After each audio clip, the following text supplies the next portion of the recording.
So this video is going to be a relatively simple PSA, but it's really, the crux of it's to stay away from these cheap box store vacuums. And the number one reason for that is I've noticed this over the past few years. Dirt Devil, Hoover, Bissell's. Hoover and Bissell are probably the least offenders of this, but it's mainly Dirt Devil and Eureka vacuum. When something like this happens, this handle release breaks, you can't buy a new one.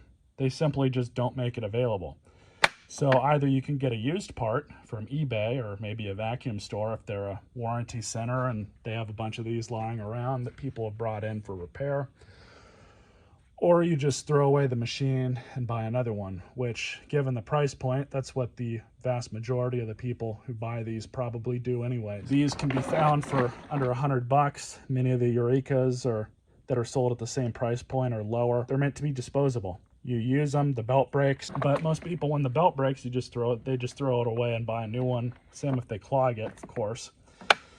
But the only parts that Dirt Devil or TTI make for these available for consumers are the brush roll, which is about $40 to $50 brand new. Might as well buy a new machine.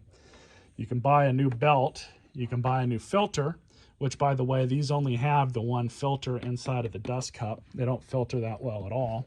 And though it is a pleated filter with a foam cone that goes around it, it might as well not have any filter at all, because these machines just don't filter well. They're not sealed. There's really no reason to have the filter other than maybe to cut down on dirt and dust that you can actually see, but I guarantee it's not filtering out all the stuff it should be filtering. This machine has a cord rewind on it. That's one thing that's easily broken, especially right here. People slam down on them. These break off. Almost every single part on this, minus probably the motor, is very, very cheaply made. These hoses, and a lot of manufacturers are going to these now, but especially on the stress points on these where they like to bend up here, they'll end up cracking right along here. So you can fix these. You can cut it back to before the crack and then just move that piece right up into the handle after you remove the old piece from the handle, of course. So you can fix those and get a little bit more life out of them, but they're really not made to last all that long. I mean, the whole vacuum's not made to last that long to begin with. They claim you have a 2-year warranty, but it really would not surprise me if they tried to get out of every single warranty claim that they get. Let's say you break the handle on this, you're in the same boat as if this breaks. You can't buy another one unless you buy a used one.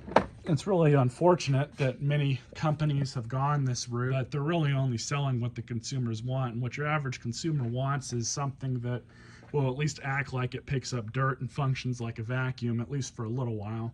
Then they'll go out and be upset with this brand because this machine's a piece of junk. So they'll go out and buy a Eureka thinking it's gonna be, you know, a few times better. And it won't. So they'll go out and buy a cheap Bissell, and it's the same thing over and over. But that's just the way our society is nowadays, unfortunately. But given that, I can't even find a handle release for this thing.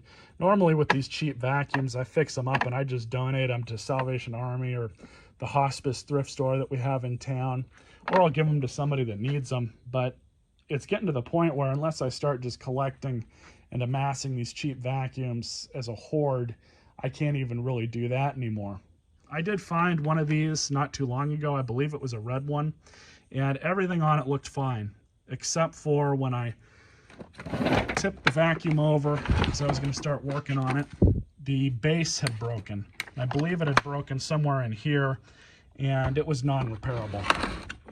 It was like right in here where the wheel goes, and even these wheels are cheap. They're just clip-in plastic.